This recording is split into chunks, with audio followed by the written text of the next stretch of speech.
topic we've been discussing at Scholastica this peer review week is the role of technology providers, like ourselves, in supporting the many aspects of identity that come into play during the peer review process. It's something we definitely have to take into account during the development of our peer review software, and also think about how identity can be integrated into the article production and open access publishing software that we offer as well.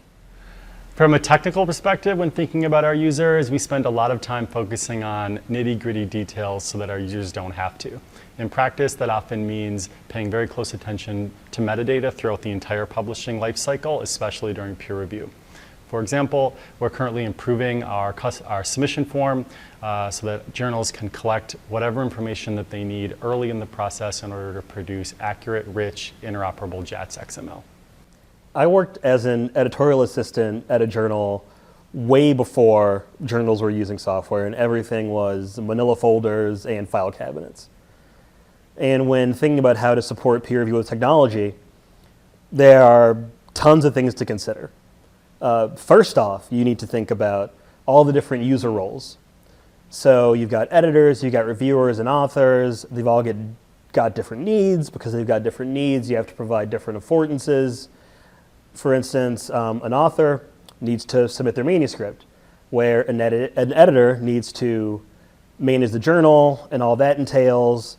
Reviewers, they're really busy, they've got their own research, they've got their teaching responsibilities, so they need quick access to the manuscript, they need to know when their review's due, they need to know how to submit their review. Another thing, nowadays journals care a lot about supporting diversity, equity, and inclusion. So you have to provide tools that journals can use to collect that information if they wish to. They also need to be able to report on that information. And finally, you want everything to be intuitive.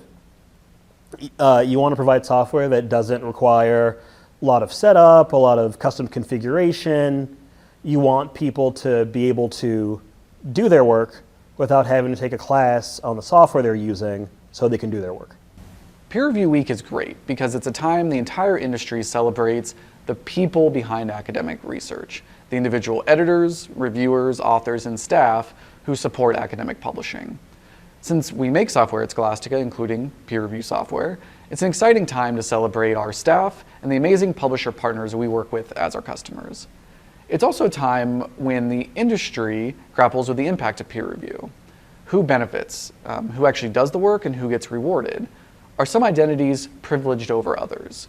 How do we balance the historical role of anonymization with the accountability that comes if we improve transparency? I also think about the identities of individual publishers and the unique ways they support scholarship. And then I think about how the software we build at Scholastica can help build a diversity of workflows and business models so that ultimately we help democratize publishing, so there's a strong diversity of different kinds and sizes of publishers, all able to publish their scholarship at top industry standards.